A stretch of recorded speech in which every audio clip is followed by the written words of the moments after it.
Seja muito bem-vindo para mais um Encontro com a Palavra. Nós estamos estudando casamento e família, à luz da Bíblia. Acomode-se e venha acompanhar conosco. No final do nosso último programa, enfocamos o tema comunicação em família e vimos suas diferentes combinações. Em nossa família temos 3 filhas e 2 filhos, além do casal, o que gera diferentes combinações de comunicação que devem ser cultivadas. Marido, mulher, pais, filhos, irmão, irmã e assim por diante. A combinação existente em todas as famílias é pais e filhos. Infelizmente, os momentos em família, para muitos, está em extinção. Na sociedade de hoje, as famílias são tão fragmentadas e descentralizadas. Cada um segue uma direção diferente, uma correria. Eles quase têm que marcar hora na agenda dos filhos se quiserem conversar com eles.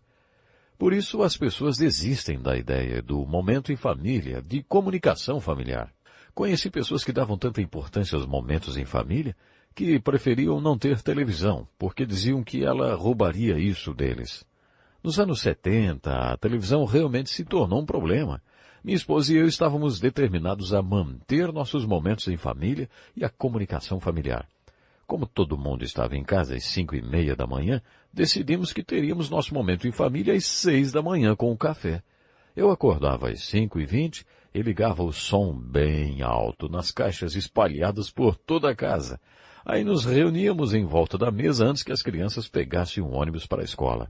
Tínhamos um pequeno devocional bem informal, de mais ou menos 3 minutos. E depois do café da manhã eu procurava tirar um ensinamento espiritual do devocional.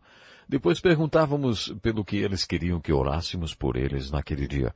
Eles sempre tinham pedido, tipo, eu tenho uma prova de matemática difícil hoje, ou alguma outra dificuldade que teriam durante o dia.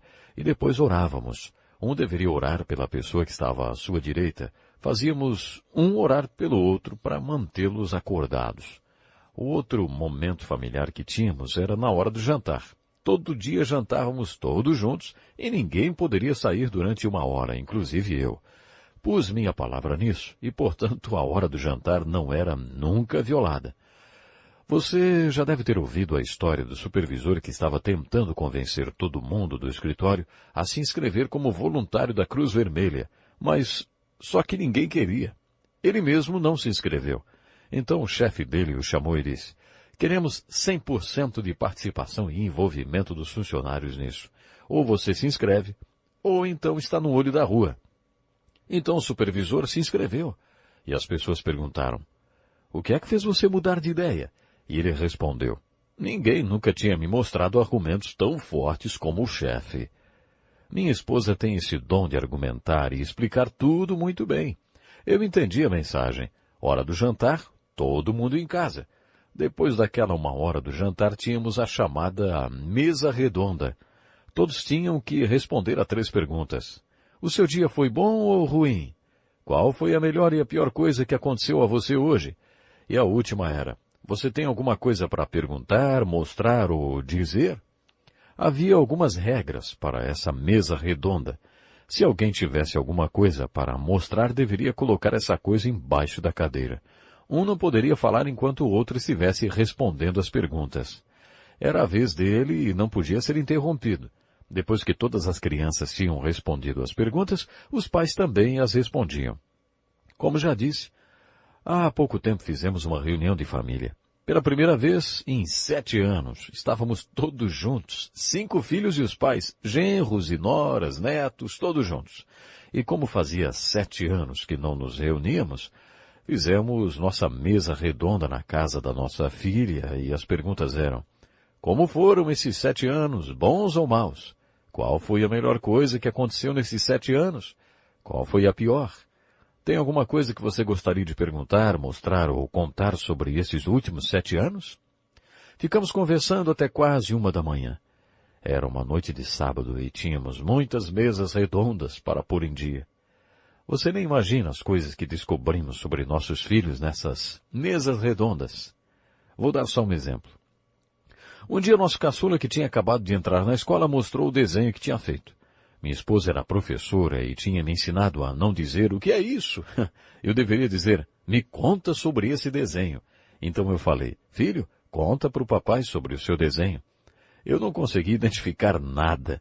Ele contou que era ele e sua irmã sentados na escada da academia em frente da nossa igreja, assistindo o papai correr. Naquela época eu costumava correr e dava algumas voltas ao redor dessa academia.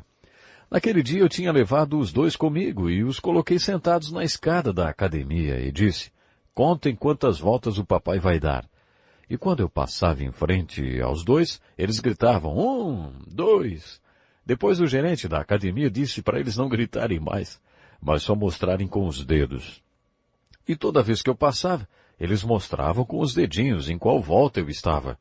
No primeiro dia de aula do meu filho, a professora pediu que os alunos fizessem um desenho do dia mais feliz da vida deles. E o dia mais feliz do meu filho, que ele retratou no desenho, foi exatamente esse. O meu filho fez esse desenho dele e de sua irmã, sentados na escada da academia, contando quantas voltas o pai dava. Essa foi a coisa mais legal que tinha acontecido na vida do meu filho. Isso me mostrou como era importante o tempo que eu passava com ele. É incrível o quanto podemos aprender com as crianças. Eu aconselho você a trabalhar essa ideia de momento em família, a tentar cultivar, a se autodisciplinar e também a seus filhos, a colocarem tudo de lado e priorizarem este momento. Comuniquem-se em família. Essa foi uma das coisas que fizemos e que funcionou muito bem. Nossos filhos fazem isso com os filhos deles. Sei que você vai descobrir muitas coisas sobre seus filhos se separar alguns momentos especiais como este. Este é o primeiro elo, o da comunicação, que também foi assunto do nosso último programa. No estudo de hoje quero focalizar no segundo elo, a compatibilidade. Quando fiz faculdade, tive uma matéria que abordava a formação das línguas e das palavras filologia. É uma matéria muito interessante. A palavra compatibilidade é formada de duas raízes. Uma é com e a outra é pati, que quer dizer sofrer. Essa mesma raiz também deu origem às palavras empatia e compaixão, pena, também. O que isto está nos sugerindo é o mesmo que um autor norte-americano, o Dr. M. Studpeck, um psiquiatra, reviveu em um livro que se tornou, na verdade, um best-seller. Esse livro ainda não foi traduzido para o português, mas se o fosse, teria como título A Estrada Menos Viajada. A primeira frase do livro causa impacto. A vida é difícil. Quando li o livro, em 1980, a minha vida não estava nada fácil e por isso eu não conseguia parar de lê-lo. Minha vida não estava nada fácil e eu não precisava de um psiquiatra para me contar. Descobri que aquele era um ótimo livro de autoajuda. Na primeira página, ele explica que na maioria das culturas e todo mundo as pessoas compreendem que a vida é difícil. Muitas pessoas acham que a vida passa sem problemas. Fácil, fácil. Daí descobrem que pode sim acontecer problemas na vida de todo mundo. Mas quando os problemas surgem, perguntamos de onde eles vieram. Não estamos programados para enfrentar problemas. Achamos que o sofrimento é um intrometido e que catástrofes não devem acontecer nunca. Mas Scott Peck destaca que em outras culturas as pessoas sabem que a vida não é fácil e estão programadas para passarem por dificuldades. Voltando à palavra compatibilidade, acho que essa palavra vem de um tempo em que as pessoas achavam que a vida não era fácil. Duas pessoas eram consideradas compatíveis para o casamento quando decidiam sofrer uma com a outra. Elas escolheriam alguém com quem sofrer. Este parece um modo muito negativo de encarar a vida. Você alguma vez já visitou o cemitério e se perguntou de todos aqueles túmulos, quantos deles são de crianças? Em muitos lugares no mundo hoje, ainda não há medicamentos e as crianças são vítimas de muitas doenças. Nos anos 50, as famílias eram sempre muito grandes. Uma das razões pelas quais as pessoas tinham famílias grandes era porque se tivessem 10 filhos, talvez 5 deles sobreviveriam. Era comum as pessoas terem famílias grandes e metade dos filhos morrerem. Como você superaria isso? Perder 4 ou 5 filhos? Muitas pessoas passaram por isso. Não é preciso ir muito longe para perceber que já houve tempos em que as pessoas achavam que viver era difícil. E não é bom sofrer sozinho. É bom ter alguém para sofrer com a gente. É por isso que no último programa dissemos que de todas aquelas combinações de comunicação naqueles relacionamentos, o mais importante era o do marido com a mulher. Porque se o casal perder um filho, pode superar junto, um passa o sofrimento com o outro. Mas quando você perde seu companheiro ou companheira, você sofre sozinho. Isso faz com que a morte de um cônjuge seja mais difícil de ser superada do que a morte de um filho. Nos dias de hoje, acho que o divórcio é pior do que ficar viúvo, porque quando você fica viúvo, não passa pela rejeição e por tanta mágoa, como quando passa por um divórcio. A vida é difícil, hein? E a palavra compatibilidade significa duas pessoas que decidiram sofrer uma com a outra todas as dificuldades da vida. Mas, junto com o significado literal da palavra, há também o uso comum dela. E o uso comum da palavra compatibilidade acabou significando que duas pessoas combinam. Elas têm características de personalidade, valores e propósitos para a vida em comum. Consideramos isso compatibilidade. O que as pessoas descobrem depois que se casam é que todo ser humano tem um conjunto de pontos positivos e negativos. Eu tenho os meus pontos negativos e positivos. Minha mulher tem os dela. E geralmente no início do casamento não mostramos os pontos negativos. Mas depois de um tempo você começa a se conscientizar do fato de que não existe só pontos positivos. Você precisa trabalhar isso como cristão. Muitas pessoas que não temem a Deus simplesmente pensam, vou tentar com outra pessoa, acho que não somos compatíveis. Ouvi a história de um casal que estava em uma audiência de divórcio e o juiz perguntou, há quanto tempo vocês estão casados? E o casal respondeu, há 25 anos. O juiz perguntou, quantos filhos? Eles responderam, 14.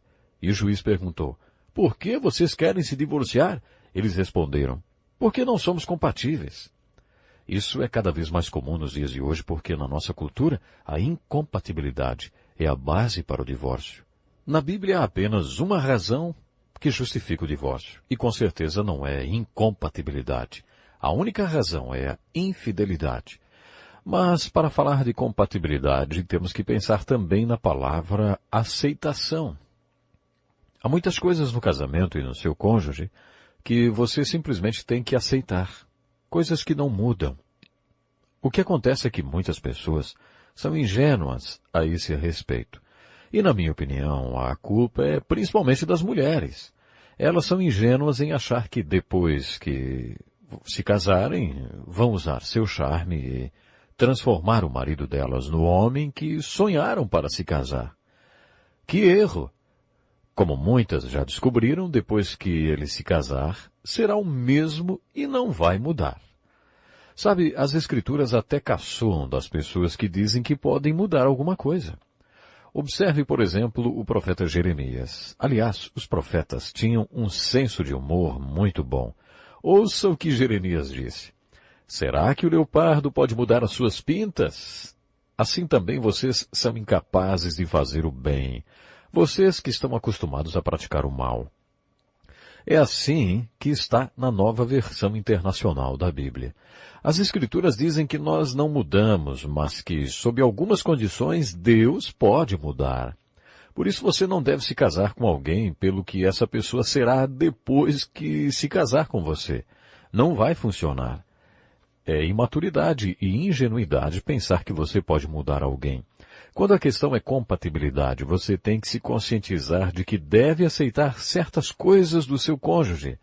Se o QI dela é 140 e o seu é 85, isso não vai mudar nunca. Mas pode afetar a compatibilidade de vocês. Outra coisa. Você não deve focalizar-se nos pontos negativos da pessoa que estão causando a incompatibilidade no relacionamento de vocês. Pode ser que você esteja obcecada pelos pontos negativos do seu marido. Só olha os defeitos dele e nunca enxerga os pontos positivos. Isso pode destruir o seu casamento. Mas ajuda-se você a se focalizar nos pontos positivos, nos quais vocês são compatíveis. Alguns conselhos sobre como escolher uma boa esposa, que eu tinha ouvido, me ajudaram a pedir minha mulher em casamento. Eu me converti aos 19 anos e o homem que me levou a Cristo foi esse conselheiro. Nessa idade parece que a gente tem uma fera dentro da gente, né? E eu perguntei para ele, o que a gente faz com tanta energia, hein? Ele me respondeu, Deus tem uma mulher para você e essa é a solução para tudo isso que você está sentindo. Pegue um pedaço de papel e faça uma lista de todas as coisas que você gostaria que sua mulher tivesse. Escreva tudo, qualidades físicas, espirituais, intelectuais. Eu escrevi um monte de coisas. Uma das coisas estava relacionada à música. Depois que terminei, ele disse, agora escreva na coluna ao lado uma lista de qualidades que esse tipo de mulher está procurando em um homem. Bonito, músico, espiritual, inteligente, escreva tudo. Depois de comparar as duas listas, pergunte-se se você é esse tipo de homem. E se você não for, então já sabe o que tem que fazer enquanto espera pela sua parceira ideal. Eu decorei aquelas duas listas, e quando cheguei na cidade e conheci minha mulher, podia ter pedido-a em casamento na mesma hora.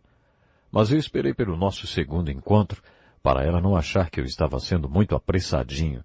Mas se você tivesse feito isso, saberia se a pessoa era a certa ou não, porque sabia o que estava procurando. Era importante que eu tivesse alguém envolvido com música. Ela tocava na orquestra, estudava violino com o regente, tocava oboé. E, enfim, era incrível. Tocava até o corno inglês. Ela até sabia assobiar, ela era tão musical, tinha tudo o que eu estava procurando em uma pessoa. Faça uma lista das qualidades do cônjuge que atraíram você logo que vocês se conheceram. Você já pensou nisso? Há quantos anos vocês estão casados? Vai ver que faz tanto tempo que você já perdeu a conta. Não tem problema. Quais eram as qualidades que você procurava ou que estavam no seu subconsciente? Por que você se sentiu atraído, hein? Faça a você mesmo essa pergunta. Quais dessas qualidades ele ainda tem? Agora vamos ser justos e fazer a mesma pergunta em relação a você, né? Quais as qualidades em você que atraíram seu cônjuge? Quais dessas qualidades você ainda tem? Faça uma lista das qualidades que seu cônjuge tem hoje e que você admira e respeita, e outra lista com as qualidades que o seu cônjuge admira, gosta e respeita em você.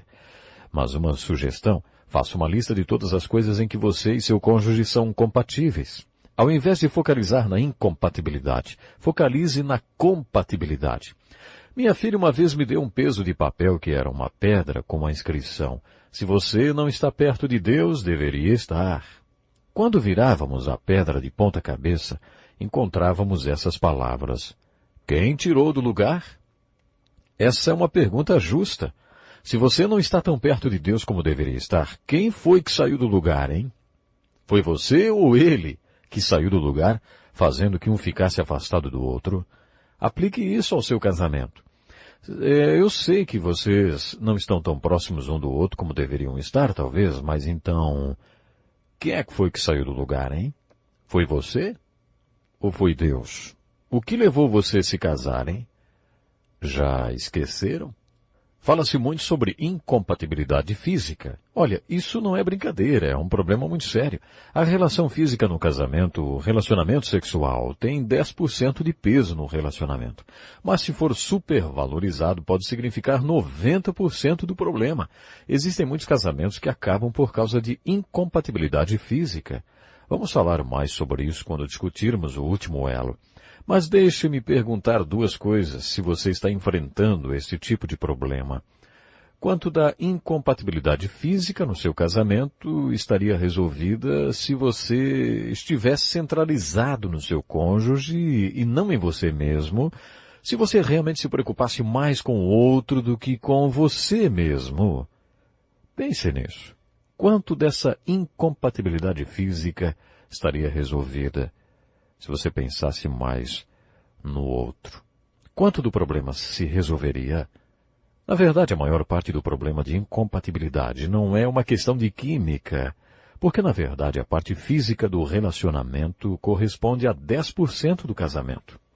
Então, quais são as outras áreas de foco de incompatibilidade? Creio que incompatibilidade envolve valores. Essa sim é uma das áreas de compatibilidade e incompatibilidade mais importantes. Valor é a qualidade de algo de ser mais ou menos importante, útil e lucrativo, de acordo com o nosso próprio conceito. Isso é valor. Todos nós temos valores. Podemos até não pensar muito sobre o assunto, mas todos nós temos valores. E é aí que depois que duas pessoas se casam, a incompatibilidade pode ser constante, nos valores.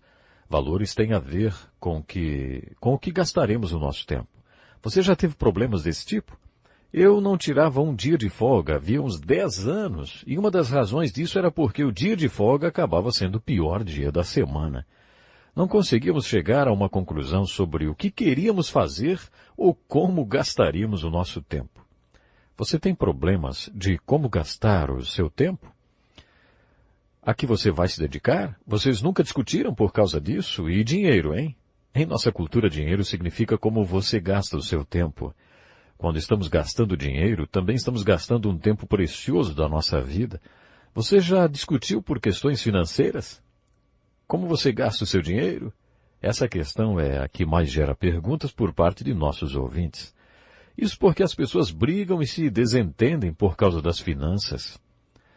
A causa dos desentendimentos sobre como gastar dinheiro, tempo e energia tem suas raízes na questão de valores. Portanto, a questão é compatibilidade ou incompatibilidade de valores. O que esperamos de nossos filhos, hein? Que experiência incrível é ter filhos. De certo modo, é como se pudéssemos quase viver outra vez. O que você quer para os seus filhos? Como você disciplina seus filhos? Como achamos que deveria ser a educação deles? Alguns dos grandes conflitos no casamento são gerados por essa questão e tem muito a ver com a diferença na educação que cada um dos pais recebeu.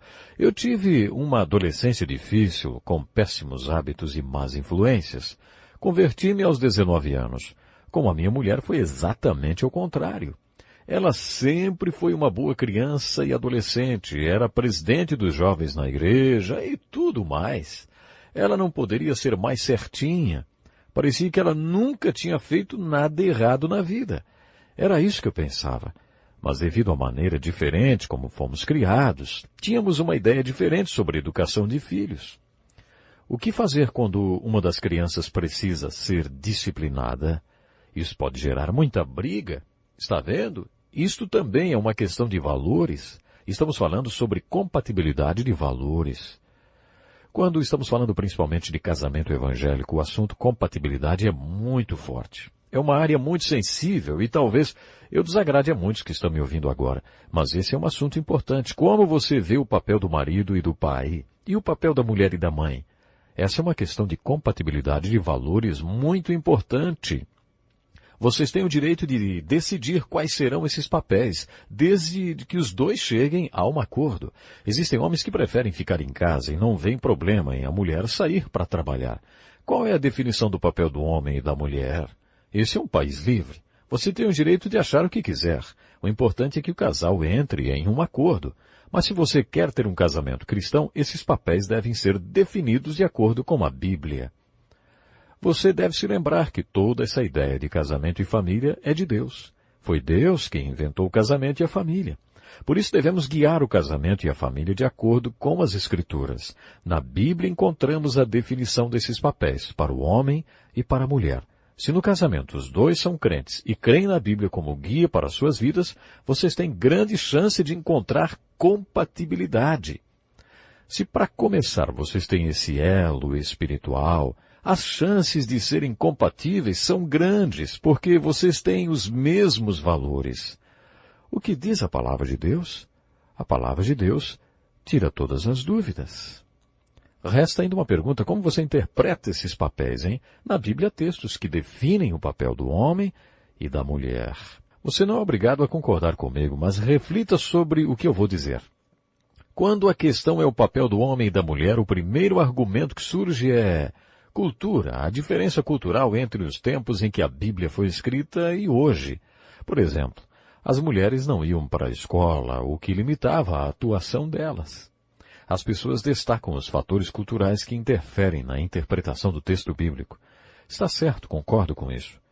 Há muitos textos que precisam ser interpretados à luz da cultura vigente na época, como, por exemplo, 1 Coríntios, capítulo 6, onde Paulo diz que se uma mulher tivesse cabelo curto, estaria declarando que era prostituta e por isso uma mulher cristã deveria ter o cabelo comprido.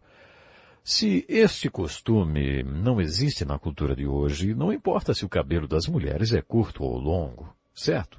Isso é interpretar considerando a cultura. É claro que algumas passagens bíblicas precisam ser interpretadas culturalmente. Mas em outros textos a cultura não interfere na interpretação deles. São os textos supraculturais. Eles não têm nada a ver com a cultura de Éfeso ou Roma, por exemplo. Vamos ver alguns desses textos hoje. Vamos começar pelo começo, né? Em Gênesis, lemos que Deus criou macho e fêmea e disse que o homem estava só e isso não era bom. Então ele fez uma pessoa que auxiliasse o homem e o correspondesse. A palavra em hebraico para essa característica da mulher é que completa ou complementadora. A mulher completa o homem. Isso não tem nada a ver com cultura. Esse texto de Gênesis sugere para nós a palavra unidade. E, como já dissemos, existem casais que passam a vida inteira tentando decidir qual deles serão. Os dois serão um, mas qual deles eles serão? Uma coisa podemos concluir com o texto de Gênesis: sem a mulher, o homem fica incompleto. E a mulher, se não completar o homem, também estará incompleta. Juntos eles formam uma unidade. Portanto, a questão não é qual deles eles serão, mas os dois juntos formarão um. É por isso que em Gênesis 5, versículo 2, lemos que Deus criou o homem e a mulher, e o chamou homem. Não disse homens no plural, só homem, porque os dois juntos eram homem. Sem sua mulher, você é apenas parte daquilo que deveria ser. É incompleto. E sem o marido, para completar, a mulher é como um chapéu sem cabeça. Você é uma complementadora sem nada para completar. Você não é uma pessoa plena, não é tudo que Deus planejou que você fosse, não é um com seu marido. Deus coloca os dois juntos e os chama homem. Isso quer dizer que os dois juntos formam um e que podem conquistar muitas coisas. É assim que tem que ser. Temos aqui a definição de um papel. E quando é o homem que completa a mulher, então a coisa está invertida. E é o que acontece em muitos casamentos nos nossos dias. Isto é uma violação deste princípio. Não tem nada a ver com cultura. Tem a ver com a definição de um papel, com um princípio que vem lá, do começo de tudo. Vamos ver outros textos. 1 Pedro, capítulo 13, é um dos textos sobre definição de papéis no casamento de que mais gosto. Em 1 Pedro, capítulo 2, Pedro está abrindo seu coração. Ele não estava pensando: vou escrever a primeira e segunda epístola de Pedro. Ele estava apenas abrindo seu coração e alguém escreveu o que ele falou. Em 1 Pedro, capítulo 2, Pedro está falando que todos nós somos como ovelhas desgarradas. E ele está se dirigindo a pessoas crentes. Mas agora se converteram ao pastor e bispo de suas almas. E aí ele começa a dar alguns conselhos para a mulher, cujo marido não obedece à palavra. Essa mulher tem um problema: seu marido não obedece à palavra. Ele tanto podia ser um crente como um incrédulo, porque tem muito homem crente que não obedece à palavra de Deus. O conselho de Pedro para essas mulheres começa com a expressão do mesmo modo. Do mesmo modo, mulheres, sujeite-se, cada uma a seu marido, a fim de que, se ele não obedece à palavra, seja ganho sem palavra, pelo procedimento de sua mulher, observando a conduta honesta e respeitosa de vocês. No versículo 7, ele se dirige a esses maridos e usa a mesma expressão outra vez. Do mesmo modo, vocês, maridos, sejam sábios no convívio com suas mulheres e tratem-nas com honras, como parte mais frágil e co-herdeiras do dom da graça da vida, de forma que não sejam interrompidas as suas orações. Essa expressão é importante. Do mesmo modo. Qual modo? Sobre o que ele estava falando antes? Que Jesus Cristo é o pastor e o bispo de suas almas, e vocês se converteram a ele, se voltaram para ele. Do mesmo modo, as esposas e os maridos. Paulo e Pedro sempre ilustram o relacionamento de Cristo com a igreja como casamento. Você quer saber como deve ser um casamento? olhe para o modelo, Cristo e a igreja. Veja como Cristo cuida da igreja, como morreu por ela, como se entregou por ela. Do mesmo modo, vocês, esposas, sejam assim, cuidadas pelos seus maridos. As pessoas têm chiliques com a palavra submissão, né? Sejam submissas, blém, blém, blém, pois é, e soaram todas as campainhas, né? As pessoas não gostam dessa palavra, né? Submissas. Quando ele fala para os homens, ele usa o mesmo paralelo, Cristo e a igreja. Do mesmo modo, os maridos sejam como Cristo e suas mulheres como a igreja. Seja para sua mulher o que Cristo é para a igreja, mas para as mulheres ele diz para deixarem o homem assumir o seu papel. Deixe-o ser como Cristo para você, deixe-o ser seu pastor, cuidar de você e do seu bem-estar. Esse texto é supracultural, não tem nada a ver se a mulher usava cabelo curto ou comprido, nem com a prostituição em Coríntios. Isto é Cristo e a igreja. Cristo e a igreja são hoje como eram há 2000 anos. Este é modelo. Pedro está definindo papéis e diz que no casamento o homem é como Cristo e a mulher é como a igreja. Portanto, maridos, pastoreiem suas esposas como Cristo pastoreia a igreja. E vocês, mulheres, deixem que seus maridos pastoreiem vocês. É isso que significa submissão. Tanto o texto de Pedro como de Paulo em Efésios dizem a mesma coisa. Cristo e a igreja são modelos. Cristo é o homem e a igreja é a mulher. Acredito que o maior problema dos casamentos cristãos hoje não é a mulher que não quer ser a igreja e submeter-se ao pastoreio de seu marido. Isso existe também. Mas o maior problema é que os homens não assumem sua posição como Cristo para suas esposas. Não assumem a responsabilidade de liderar a esposa e a família, de serem sacerdotes do lar. Esse é o maior problema. Se você busca na Bíblia a resposta para o papel do homem e da mulher no casamento, pode ficar certo que encontrará. Você pode até não concordar, mas a Bíblia é bem clara a esse respeito. Se você analisar o texto de Efésios 5, perceberá que o homem ficou com a parte mais difícil. É mais difícil para o homem cumprir o seu papel do que para a mulher cumprir o dela. Paulo fala em Efésios 5, versículo 21, assim, sujeitem-se uns aos outros, por temor a Cristo. Não é só para a mulher se submeter ao marido, mas o marido também à esposa. É assim que duas pessoas que antes só se preocupavam consigo mesmas, tornam-se um, submetendo-se constantemente um ao outro. Não compreenderemos o que é amor se não compreendermos este princípio. Mas Paulo continua. Mulheres, sujeitem-se, cada uma a seu marido como ao Senhor, pois o marido é o cabeça da mulher, como também Cristo é o cabeça da igreja, que é o seu corpo, do qual ele é o Salvador. Mais uma vez, o mesmo paralelo. Cristo e a igreja, o marido e a mulher. A responsabilidade do homem requer graça sobrenatural. Costumamos achar que para amar o inimigo, como a Bíblia ordena, precisamos de graça, mas para amar o marido, não. Isso é um grande erro, porque o tipo de amor que sustenta o casamento cristão é um amor sobrenatural. A mulher também precisa de graça sobrenatural para exercer o seu papel no casamento. Muito bem, o homem deve amar sua esposa e família da mesma forma como Cristo ama a igreja. Agora, me diga, mulheres, seria difícil submeter-se ao pastoreio de um marido que amasse você e seus filhos como Cristo ama a igreja? Seria difícil deixar que ele assumisse a responsabilidade de liderança da casa se ele realmente a amasse como Cristo ama a igreja? A palavra para os homens é, maridos, ame cada um a sua mulher, assim como Cristo amou a igreja e entregou-se por ela. Puxa, que desafio, hein? Eu trabalhava o dia inteiro em aconselhamento durante horas e horas, dava conselhos. Ia para hospitais, fazer visitas, dava atenção àquelas pessoas. No final do dia, eu estava esgotado. Quando chegava em casa, tinha 5 esponjinhas que me sugavam a atenção e eu dava atenção para elas. Elas absorviam as minhas forças e depois, preparando o jantar, havia mais uma esponja que me sugava mais atenção que eu já não tinha mais. Realmente, só com a graça sobrenatural de Deus, para ser como Cristo foi, entregar-se pelas pessoas que ama. Seria difícil submeter-se ao pastoreio de um homem que faz isso com a ajuda de Deus? A prova que a graça de Deus é necessária é que a Bíblia diz que o homem deve ser como Cristo. Isso é impossível. Imagine eu ter que ser como Cristo. Eu posso até tentar, mas como consigo isso? Bom, de maneira sobrenatural, com Cristo vivendo em mim. então eu poderei ser como Cristo para minha família.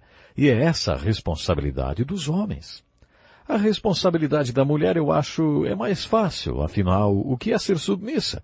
É deixar o homem pastorear você, deixá-lo ser o líder. Não é fingir, é ter um espírito manso, algo precioso aos olhos de Deus.